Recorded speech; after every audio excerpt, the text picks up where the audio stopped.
வணக்கம் மக்களே. இன்றைக்கி நம்ம அன்றாட பார்க்குற இந்த விஷயத்தை பற்றி தான் நம்ம அலசி ஆராய போகிறோம். பொதுவாக கணவன் மனைவிக்கு இடையில் இருக்கிற பிரச்சனை பற்றி நம்ம பேச போகிறோம்.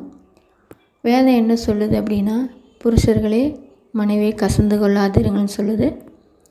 மனைவிகளே புருஷருக்கு கர்த்தருக்குள் கீழ்ப்படியுங்கள்னு சொல்லுது. இந்த வசனத்தை நம்ம பார்த்தோன்னா அடிப்படையான கற்பனை என்ன பைபிளில் கொடுத்துருக்குன்னா, உன்னை போல பிறனையும் நேசி. இந்த ஒரு வார்த்தையிலே எல்லாமே அடங்கிடுது.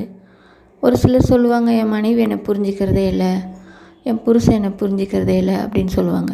ஆனால் முதல்ல உன்னை போல பிறனையும் நேசி அப்படின்னா, ஒருவன் உங்களுக்கு எதை செய்ய விரும்புகிறீர்களோ அதை நீங்கள் முதல்ல செய்யுங்க அப்படின்னு சொல்லி வேதத்தில் சொல்லப்பட்டிருக்கு.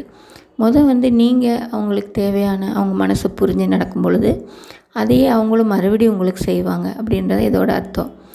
அதே போல் இப்போ பார்த்திங்கன்னா அநேகருக்குள்ளே ஒரு பிரிவினை உண்டாகுது, டைவர்ஸ் ஆகுது. எதனால் ஆகுது அப்படின்னா, புரிந்து கொள்ளாத தன்மை தான். மனைவிகள் கர்த்தருக்குள்ளே புருஷருக்கு கீழ்ப்படிங்கன்னு சொல்லும்போது அவங்கக்கிட்ட எல்லாம் இருக்கிற குறைகளாக மன்னித்து அவங்களோட ஐக்கியமாக இருக்கணுன்றதான் சொல்லுது. தேவன் இணைத்ததை மனுஷன் பிரிக்காதிருக்க கடவன் சொல்லி வசனம் இருக்குது. அதனால தான் டைவர்ஸ்னு போகும்போது வக்கீல் ஃபஸ்ட்டு என்ன பண்ணுவாங்க, காம்ப்ரமைஸ் பண்ணுவாங்க. ஏன்னா தேவன் இணைத்ததை மனுஷன் பிரிக்கக்கூடாதுன்னு சொல்லப்பட்டிருக்கு. இதை பார்த்துருக்குற எல்லாருக்கும் நான் சொல்கிறது என்ன அப்படின்னா, ஒருத்தருக்கு ஒருத்தர் புரிந்து நடந்து கொள்ளணும்னா ஃபஸ்ட்டு விட்டு கொடுத்து வாழணும். கர்த்தருக்குள்ளே மனைவிகள் புருஷருக்கு கீழ்ப்படியணும், புருஷர்கள் மனைவி மீது கசந்து கொள்ளாமல் இருக்கணும். அப்படி இருக்கும்போது தான் வாழ்க்கையில் ஜெயிக்க முடியும். எல்லாருக்கும் வணக்கம்.